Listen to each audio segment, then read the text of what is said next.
अस्सलाम वालेकुम वरहमतुल्लाहि वबरकातुहू। प्यारे बच्चों, आज का टॉपिक जो है 11th के लिए, that is the structure of an eukaryotic cell.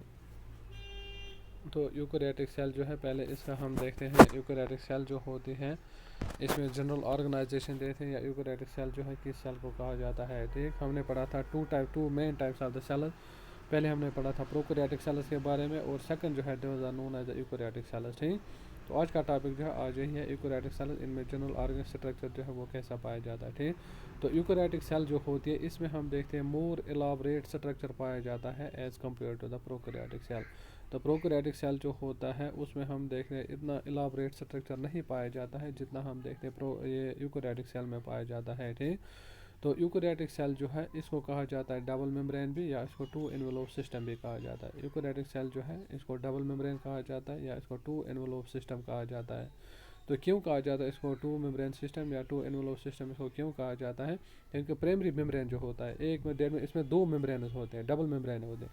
Primary membrane जो होता है, एक वाला मेम्ब्रेन जो होता है डेट सराउंड्स द सेल, वो हम देखते हैं वो सेल के आसपास होता है। ठीक, वो दूसरा मेम्ब्रेन जो होता है, सेकेंडरी मेम्ब्रेन जो होता है डेट इन्वॉल्व्स द न्यूक्लियस, वो हम देखते हैं वो न्यूक्लियस के आसपास पाया जाता है। और बाकी जो वहाँ पे ऑर्गेनेल्स पाए जाते हैं, उनके आसपास भी हम देखते हैं वहाँ पे एक ये जो है एनवेलोप जो है, कवरिंग जो है, मेम्ब्रेन जो है वो पाया जाता है। सो यूकैरियोटिक सेल जो है that is known as the double membrane, या इसको टू एनवेलोप सिस्टम कहा जाता है। तो एक मेम्ब्रेन जो होता है, पहला वाला मेम्ब्रेन, वो हम देखते हैं वो सेल को घेर लेता है। दूसरा मेम्ब्रेन जो होता है, वो न्यूक्लियस के आसपास वहाँ पे हम देखते हैं वो पाया जाता है। और आपने प्रोकैरियोटिक सेल में पढ़ा था that is a single membrane system, उसमें सिंगल मेम्ब्रेन, और वो वाला सिंगल मेम्ब्रेन जो है that only surround the cell, वो सेल के ही आसपास पाया जाता है, न्यूक्लियस के आसपास वहाँ पे कोई भी कवरिंग जो है वो नहीं पाई जाती है। और ये दोनों मेम्ब्रेन जो होते हैं, जो उसमें दो मेम्ब्रेन पाए जाते हैं, यूकैरियोटिक सेल में जो दो मेम्ब्रेन पाए जाते हैं, वो पार्टिसिपेट करते हैं directly in the cell's metabolism. तो सेल का मेटाबॉलिज्म जो होता है, डेट में जो भी प्रोसेस सेल के अंदर होती हैं, ठीक, तो उनमें हम देखते हैं दोनों मेम्ब्रेन जो है ये हम देखते हैं उसमें हिस्सा लेते हैं। ठीक, तो हम देखते हैं यूकैरियोटिक सेल्स जो होते हैं, वो हम देखते हैं वो प्रोटिस्ट्स में पाए जाते हैं, फंजे में पाए जाते हैं, प्लांट्स एंड एनिमल्स में पाए जाते हैं। यूकैरियोटिक सेल जो है ये फंजे में पाए जाते हैं, प्लांट्स एंड एनिमल जो होते हैं उनमें हम देखते हैं यूकैरियोटिक सेल पाए जाते हैं। ठीक, तो ऐसे भी हम कह सकते हैं कि यूकैरियोटिक सेल जो होते हैं उसमें हम देखते हैं वेल डेवलप्ड न्यूक्लियस जो होता है, वो हम देखते हैं वो उसमें पाया जाता है। ठीक, दैट मीन न्यूक्लियस जो उसके आसपास हम देखते हैं वहाँ पे कवरिंग पाए जाते हैं। ठीक, तो वो वाले ऑर्गेनिज्म है जिनमें यूकैरियोटिक सेल पाए जाते हैं, those are known as eukaryotes, उनको यूकैरियोट्स कहा जाता है। ठीक, और यूकैरियोट्स जो है they form a super kingdom, वो एक सुपर किंगडम बनाते हैं, that is known as eukaryota, उसको यूकैरियोटी कहा जाता है। ठीक, तो इसी तरीके से हम देखते हैं structure of the eukaryotic cell. तो यूकैरियोटिक सेल का स्ट्रक्चर जो है वो कैसे होता है। ठीक, तो इसमें पहले मेन स्टेटस देखते हैं। ठीक, तो यूकैरियोटिक सेल जो होती है वो हम देखते हैं वो दो स्टेट्स में हम देखते हैं, इसमें दो स्टेट्स पाए जाते हैं, और यूकैरियोटिक सेल जो होते हैं वो इन दो स्टेट्स में हम देखते हैं, एक स्टेट में हम देखते हैं एक वक्त में पाए जाते हैं। ठीक, तो उसमें हम देखते हैं इट में भी अंडरगोइंग डिवीजन।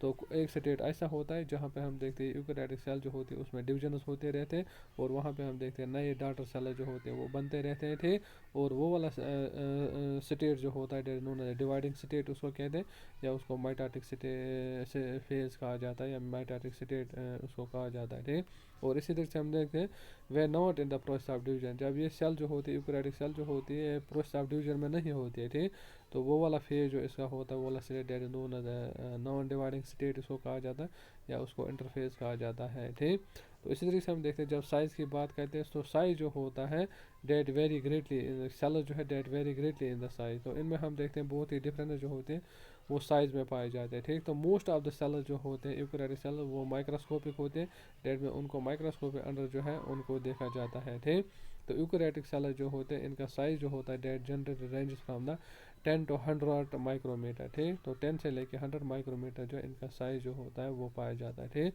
तो इसमें हम देखते हैं सिंगल सेलड एल्गा जो होता है, एक सिंगल सेलड एल्गा है, डेट मीन्स एक यूनिसेलुलर एल्गा है, डेट नोन एज एसिटाबिलरिया उसको कहा जाता है, that is about 10 centimetre long, वो हम देखते हैं वो 10 सेंटीमीटर लॉन्ग पाया जाता है। ठीक, इसी तरीके से हम देखते हैं इंटरनोडल सेल्स ऑफ द चारा जो है डेट में reach 10 centimetre in the length. ठीक, इसी तरीके से हम देखते हैं हेम्प फाइबर जो होता है that is over a metre long. ठीक, और इसी तरीके से हम देखते हैं ऑस्ट्रिच एग जो है that is about 17 into 150 mm, तो उसका साइज जो होता है डेट में ऑस्ट्रिच एग जो है that is the biggest cell जिसको कहा जाता है, तो that is the ostrich egg. तो ऑस्ट्रिच एग जो है इसका हम देखते हैं साइज जो होता है वो सबसे बड़ा पार्ट है, डेट इज़ 17 इंटू 50 mm इसका साइज पाए। और नर्व सेल जो होते हैं वो लॉन्गेस्ट होती है, ठीक, because they have to convey the message from the sense organs up to the brain.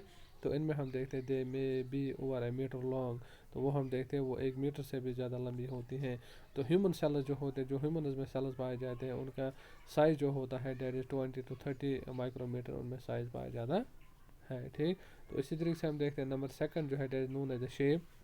तो शेप के हिसाब से भी हम देखते हैं कि डिफरेंट ऑर्गेनिज्म जो होते हैं उनमें डिफरेंट टिश्यूज़ पाए जाते हैं, डिफरेंट सेल्स उनमें पाए जाते हैं, और इसी तरीके से हम देखते हैं उनमें डिफरेंट सेल्स की शेप जो होती है वो भी पाई जाती है, ठीक। तो डेट में सेल्स की शेप जो होती है वो स्फेरिकल हो सकती है, गोल हो सकती है, ओवल एग लाइक हो सकती है, डिस्क लाइक, क्यूबॉइडल या क्यूब लाइक हो सकती है, कॉलमनर हो सकते हैं, पिलर लाइक हो सकते हैं, पॉलीगोनल हो सकते हैं, स्पिंडल लाइक हो सकते हैं, इरेगुलर और द बिजायर, थे। तो शेप ऑफ द सेल जो है that is related with the function.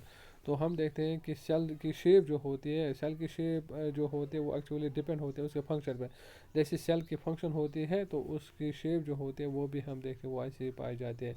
तो एमोबा जो होता है, या ऐसे जैसे अगर हम लिकोसाइट्स की बात करते हैं, ठीक, आरबीसीज की बात करते हैं, तो आरबीसी जो होते हैं या हम देखते हैं sorry leukocytes they are known as the WBC, ठीक। तो डब्ल्यूबीसी जो होते हैं, और इसी से हम देखते हैं एमोबा जो होता है, इनकी सेल जो होते हैं वो हम देखते हैं उनकी सेल जो होती है वो अपनी शेप जो है वो अपनी फॉर्म जो है उसको चेंज कर लेते हैं। सो दे में इनगल्फ मटेरियल्स, ताकि वो इनगल्फ करें मटेरियल्स को। जैसे डब्ल्यूबीसी होते हैं, लिकोसाइटेड जो होते हैं, they engulf the foreign materials which are entering into the body. इसी से एमोबा जो होता है उसके वो फिंगर लाइक प्रोजेक्शंस अपने इस सेल मेम्ब्रेन को बनाता है। वो तभी सब कुछ होता है जब वो अपना शेप जो है वो चेंज कर सकता है, ठीक। तो इसी तरीके से हम देखते हैं the form of the cell also depends on many factor. तो शेप ऑफ द सेल जो होते हैं वो बहुत सारे फैक्टर्स पर डिपेंड करते हैं। डेट इज़ द फंक्शन जो होती है, इसी तरह से age, viscosity, cell wall, external pressure and the internal और द एक्सटर्नल स्केलेटन, ठीक। तो इसी तरीके से हम देखते हैं नंबर के हिसाब से जब हम यूकेरियोटिक सेल की बात करते हैं, ठीक, तो हम देखते हैं नंबर के हिसाब से हम देखते हैं कुछ ऑर्गेनिजम्स ऐसे पाए जाते हैं जिनमें हम देखते हैं जिनमें सिंगल सेल होती है, ठीक। तो organism which are composed of a single cell, ठीक, तो they are known as a unicellular organism. और सम ऑफ द माइक्रो ये जो है ऑर्गेनिज्म जो है वह माइक्रोस्कोपिक बॉडी, उनमें हम देखते हैं माइक्रोस्कोपिक बॉडी जो पाए जाते हैं, जिनमें उनकी बॉडी जो है उसको सिर्फ माइक्रोस्कोप के अंडर देखा जा सकता है। तो those organism are known as unicellular organism, या उनको एसेलुलर ऑर्गेनिज्म भी कहा जाता है, ठीक। तो मेजॉरिटी ऑफ द ऑर्गेनिज्म जो है डेट है वेरी लार्ज बॉडी। तो उनमें हम देखते हैं बहुत सारे जो ऑर्गेनिज्म होते हैं उनमें हम देखते हैं कि उनकी बॉडी जो होती है वो बहुत ही लार्ज कम्प्लेक्स बॉडी होती है, ठीक। तो डेट नोन एज उनको मल्टीसेलुलर ऑर्गेनिज्म कहा जाता है। तो multicellular organism are the organism whose body consists of the more than one cell। तो उनमें हम देखते हैं मोर देन वन सेल पाए जाते हैं, मिलियंस एंड ट्रिलियन सेल जो है वो हम देखते हैं वो मल्टीसेलुलर ऑर्गेनिज्म में पाए जाते हैं, ठीक। तो number of the cells in the multicellular correlated relate to the size of the body. तो हम देखते हैं एक ऑर्गेनिज्म जो होता है उसमें कितने सेल्स पाए जाते थे, तो वो हम देखते हैं उसके रिलेशन जो होती है that size of the body के साथ होता है। जितना हम देखते हैं साइज बॉडी का जो है वो ज़्यादा पाया जाता है, उतने हम देखते हैं उसमें सेल्स ज़्यादा पाए जाते हैं। जितना हम देखते हैं बॉडी का साइज जो है वो बहुत कम पाया जाता है, तो उसमें हम देखते हैं उसमें बहुत ही कम हम देखते हैं उसमें सेल्स पाए जाते हैं, ठीक। अगर हम कहते हैं न्यूली बॉर्न बेबी की बात, एक नया बच्चा जो उसने जन्म लिया है, तो उसमें हम देखते हैं उसमें 2 × 10⁻² 12 सेल्स पाए जाते हैं, ठीक। तो उसमें 2 × 10⁻² 12 सेल्स पाए जाते हैं। और इसी तरीके से हम देखते हैं अगर हम अडल्ट ह्यूमन बीइंग की बात करते हैं, ठीक, तो उसमें 100 ट्रिलियन सेल्स पाए जाते हैं। डेट इज़ 100 × 10⁻12 सेल्स उसमें पाए जाते हैं। डेट मीन्स ये हम ये देखते हैं कि ये जो है नंबर ऑफ द सेल जो है that is related with the size of the body. जितना साइज बड़ा होता है उसमें ऑर्गेनिज्म उसमें सेल ज़्यादा पाए जाते हैं, और जितना उसका साइज है वो छोटा पाया जाता है उसमें हम देखते हैं उसका ये जो है उसमें सेल जो है वो भी हम देखते हैं वो बहुत ही कम पाया जाता है, ठीक। तो इसी तरीके से हम देखते हैं gross structure of a cell. तो सेल का स्ट्रक्चर जो है उसमें हम देखते हैं सेल जो है डेट है तो 3 मेन कंपोनेंट। तो सेल जो होती है उसमें हम देखते हैं 3 मेन कंपोनेंट जो होते हैं वो हम देखते हैं वो ईच एंड एवरी सेल में पाए जाते हैं, ठीक। That is the cell membrane, cytoplasm and the nucleus. तो हर कोई सेल जो होती है चाहे वो यूनिसेलुलर सेल हो या मल्टीसेलुलर सेल हो, ठीक, तो उसमें हम देखते हैं सेल मेम्ब्रेन पाया जाता है, साइटोप्लाज्म पाया जाता है और न्यूक्लियस पाया जाता है, ठीक। और यही तीनों कंपोनेंट जो होते हैं ये हम देखते हैं एक सेल जो है उसको लिविंग बनाते हैं, उसको ज़िंदा रखते हैं, ठीक। अगर इनमें से एक पार्ट जो है no part can survive if separated from the cell. अगर इन पार्ट्स में से कोई भी पार्ट जो उसको सेल से बाहर निकालेंगे, ठीक, तो वो वाला पार्ट जो है वो हम देखते हैं वो सर्वाइव नहीं कर सकता है, ठीक। तो नंबर 1 हम देखते हैं सेल मेम्ब्रेन के बारे में, ठीक। तो यूकोरियोटिक सेल जो होते हैं उनके आसपास हम देखते हैं यूकोरियोटिक सेल जो होती हैं तो उनमें या एनिमल जो होते हैं उनके सेल जो होते हैं उसकी आउटर मोस्ट कवरिंग जो होती है that is the cell membrane. तो सेल मेम्ब्रेन जो होता है ये थिन होता है, इलास्टिक होता है, लिविंग कवरिंग होती है जो सेल के आसपास पाई जाती है, डेट इन्होंने इसको सेल मेम्ब्रेन कहा जाता है, या इसको प्लाज्मा मेम्ब्रेन भी कहा जाता है, या इसको प्लाज्मा लीमा भी कहा जाता है, ठीक। तो इसका काम क्या होता है, सेल मेम्ब्रेन का काम वो होता है control the entry and exit of the material into and out of the cell. तो सेल मेम्ब्रेन का काम ये होता है ये चीज़ें जो होती है एसेंशियल मटेरियल जो होते हैं उनको सेल के अंदर जाने देता है, और सेल के अंदर जो वेस्ट मटेरियल जो होते हैं वो हम देखते हैं, या यूजफुल सब्सटेंस वो हम देखते हैं वो इस सेल मेम्ब्रेन के ज़रिए जो है वो बाहर निकलते हैं, ठीक। तो ये हम देखते हैं सेल मेम्ब्रेन जो होता है ये बनाया हुआ होता है लिपिड प्रोटीन कम्प्लेक्स का, ठीक। और इसी तरीके से हम देखते हैं इसमें रेस्पिरेटरी एंजाइम जो होते हैं वो हम देखते हैं वो एब्सेंट होते हैं, ठीक। तो इसी तरीके से हम देखते हैं नंबर 2 जो है नोन एज साइटोप्लाज्म। तो साइटोप्लाज्म जो होता है ये हम देखते हैं ये पाया जाता है सेमी फ्लूइड होता है, homogeneous translucent colloidal ground substance पाया जाता है जो सेल के अंदर पाया जाता है। तो इसको पहले इसको कहा जाता था साइटोप्लाज्मिक मैट्रिक्स, या इसको कहा जाता था हेलोप्लाज्म, ठीक। लेकिन आजकल इसको साइटोसॉल कहा जाता है। तो साइटोप्लाज्म जो है now it is called the cytosol, इसको साइटोसॉल भी कहा जाता है, ठीक। तो इसी तरीके से हम देखते हैं कि साइटोप्लाज्मिक मैट्रिक्स जो होता है या साइटोसॉल जो होता है, हेलोप्लाज्म जो होता है ये हम देखते हैं ये पाया जाता है इन ऑफन कंटिन्यूअस मोशन। तो हम देखते हैं साइटोप्लाज्मिक मैट्रिक्स जो साइटोप्लाज्म होता है या साइटोसॉल जो होता है इसके अंदर जो ऑर्गेनलीज होते हैं या इसके अंदर जो स्ट्रक्चर्स होते हैं, ठीक। तो वो हम देखते हैं they are often in a constant motion, वो हम देखते हैं वो एक कांस्टेंट मोशन में पाए जाते हैं। तो that motion is known as streaming movement उसको कहा जाता है, या उसको साइकोलोसिस उसको कहा जाता है, ठीक। तो ये हेलोप्लाज्म जो होता है साइटोसॉल जो होता है इसमें हम देखते हैं वेराइटी ऑफ स्ट्रक्चर्स पाए जाते हैं जो हम देखते हैं इसमें पाए जाते हैं, ठीक। तो these structures are of two main kind. तो जो स्ट्रक्चर्स साइटोप्लाज्म के अंदर पाए जाते हैं वो हम देखते हैं 2 काइंड्स के वहाँ पे पाए जाते हैं। नंबर 1 जो है those are known as organelles, या उनको ऑर्गेनोइड्स उनको कहा जाता है, जो ऑर्गेनलीज सेल के अंदर पाए जाते हैं, सेल ऑर्गेनलीज जो सेल के अंदर पाए, और इसी से हम देखते हैं इसमें इंक्लूजन जो है वो हम देखते हैं वो इसमें पाए जाते हैं, ठीक।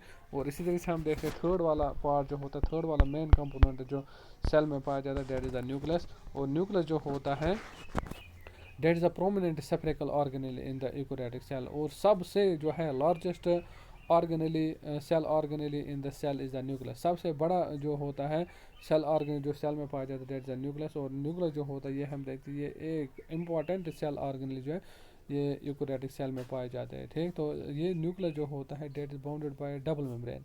तो न्यूक्लियस जो होता है इसके आसपास यूकोरियोटिक सेल में हम देखते हैं इसमें इसके आसपास न्यूक्लियस के आसपास हम देखते हैं डबल मेम्ब्रेन पाया जाता है, that double membrane is known as a nuclear envelope इसको कहा जाता है, ठीक। तो इस न्यूक्लियर एनवेलोप के अंदर हम देखते हैं इस न्यूक्लियर एनवेलोप के अंदर हम देखते हैं वहाँ पे जेली लाइक सब्सटेंस पाया जाता है, सेप लाइक सब्सटेंस वहाँ पे पाया जाता है, डेट नोन एज उसको न्यूक्लियोप्लाज्म कहा जाता है, या उसको न्यूक्लियर सेप कहा जाता है, ठीक। और इस न्यूक्लियर सेप न्यूक्लियोप्लाज्म जो होता है इसके अंदर हम देखते हैं थ्रेड लाइक स्ट्रक्चर्स पाए जाते हैं, 2 thread like structures are known as chromosomes, ठीक। और इसी तरीके से हम देखते हैं वहाँ पे 1 और मोर राउंडेड बॉडीज पाए जाते हैं, एक या एक से ज़्यादा वहाँ पे राउंडेड बॉडीज पाए जाते हैं, 2 आर नोन एज न्यूक्लियोलाई उनको कहा जाता है, ठीक। तो क्रोमोसोम जो होते हैं उनके ऊपर डेट बी आर जीनस आन देम, उनके ऊपर जीनस पाए जाते हैं, ठीक। तो जीनस जो होते हैं that consist of the DNA, that consist of heredity material that is known as DNA जिसको कहा जाता है, and control the function of a cell. और इसी से हम देखते हैं वो कंट्रोल करता है सेल को। Cell divide of the nucleus direct, तो वो वाली सेल जिससे हम न्यूक्लियस को बाहर निकालते हैं, ठीक। तो वो वाली सेल जो होती है वो सर्वाइव नहीं कर सकते है, ठीक। तो ये हम देखते हैं ये कुछ खास स्ट्रक्चर जो होते हैं इंपॉर्टेंट कंपोनेंट जो है वो हम देखते हैं वो सेल के अंदर जो है उसमें पाए जाते हैं, ठीक। तो ये थी दैट इज नोन एज इसको यूकोरियोटिक सेल कहा जाता है, ठीक। तो यूकोरियोटिक सेल जो होती है वो हम देखते हैं वो एक वो वाली सेल पाए जाते हैं जिसमें हम देखते हैं कि न्यूक्लियस जो होता है उसके आसपास जो है डबल कवरिंग पाई जाती है, ठीक। तो वो वाली डबल कवरिंग जो है डेट इज नोन एज, उसको टू एनवेलोप सिस्टम कहा जाता है या टू मेम्ब्रेन सिस्टम उसको कहा जाता है। और पहला वाला मेम्ब्रेन जो होता है, प्राइमरी मेम्ब्रेन जो होता है, वो हम देखते हैं वो सेल के आसपास होता है, जिसको सेल मेम्ब्रेन भी कहा जाता है। और दूसरा जो होता है वो हम देखते हैं सेकेंडरी मेम्ब्रेन जो होता है, वो हम देखते हैं वो न्यूक्लियस के आसपास होता है। तो इसीलिए इसको यूकेरियोटिक सेल जो है इसको कहा जाता है, ठीक। तो यूकेरियोटिक सेल आपको याद रखनी है, ये हम देखते हैं पाए जाते हैं प्लांट जो होते हैं, एनिमल जो होते हैं, फंजे जो होते हैं, उनके अंदर हम देखते हैं यूकेरियोटिक सेल जो है वो पाए जाते हैं, ठीक। इसी तरीके से हम देखते हैं वो वाले ऑर्गेनिज्म जिनमें यूकेरियोटिक सेल पाए जाते हैं, those are known as eukaryotes, उनको यूकेरियोट्स कहा जाता है, ठीक। और इसी तरीके से हम देखते हैं कि यूकेरियोट जो होते हैं they form a super kingdom, वो एक सुपर किंगडम बनाते हैं, that super kingdom is known as eukaryota, उसको यूकेरियोटी कहा जाता है, ठीक। तो wish you all the best, have a nice day, thanks.